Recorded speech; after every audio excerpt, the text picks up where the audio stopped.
សូមគោរពនឹងជម្រាបសួរពុកម៉ែបងប្អូនទាំងអស់គ្នាចាថ្ងៃនេះនាងខ្ញុំ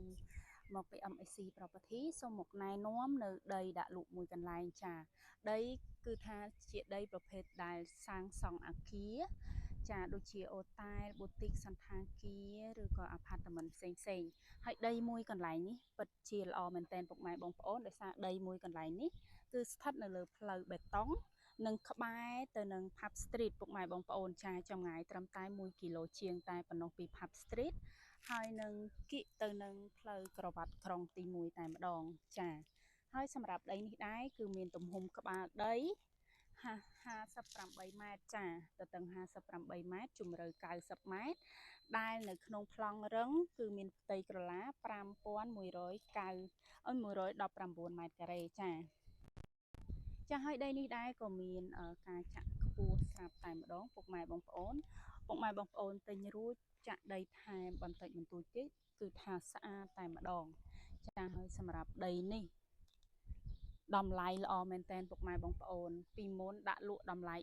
350ក្នុង1ម៉ែត្រការ៉េប៉ុន្តែបច្ចុប្បន្ននេះចុះនៅត្រឹមតែ$230ក្នុង1ម៉ែត្រការ៉េតែប៉ុណ្ណោះគឺតម្លៃពិសេសតែម្ដងនៅក្នុងតំបន់នេះអញ្ចឹងសម្រាប់ពុកម៉ែបងប្អូនដែលមានបំណងចង់បានដីយកធ្វើជាអាគារធ្វើសន្តាគារប៊ូទីកអូតែលឬក៏អាផាតមិនផ្សេងដីមួយកន្លែងនេះគឺល្អបំផុតសម្រាប់ពុកម៉ែបងប្អូនអញ្ជើញពុកម៉ែបងប្អូនមកទស្សនានៅទីតាំងដីទាំងមូលចា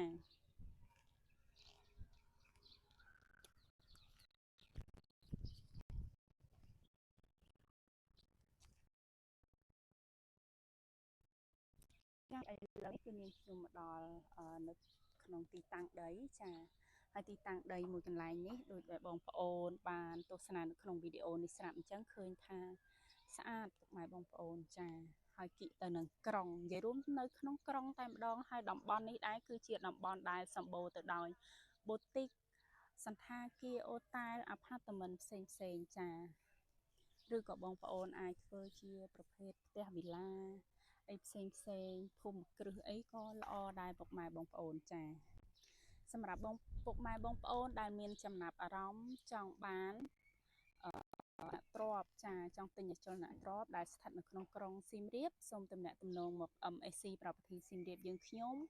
MSC Property សៀមរាបយើងខ្ញុំមានទ្រព្យល្អជាច្រើនកន្លែងទៀតនិងតម្លៃក្រោមទីផ្សារសម្រាប់ណែនាំជូនពុកម៉ែបងប្អូនបន្ថែមទៀតចាសូមអរគុណសូមជម្រាបលា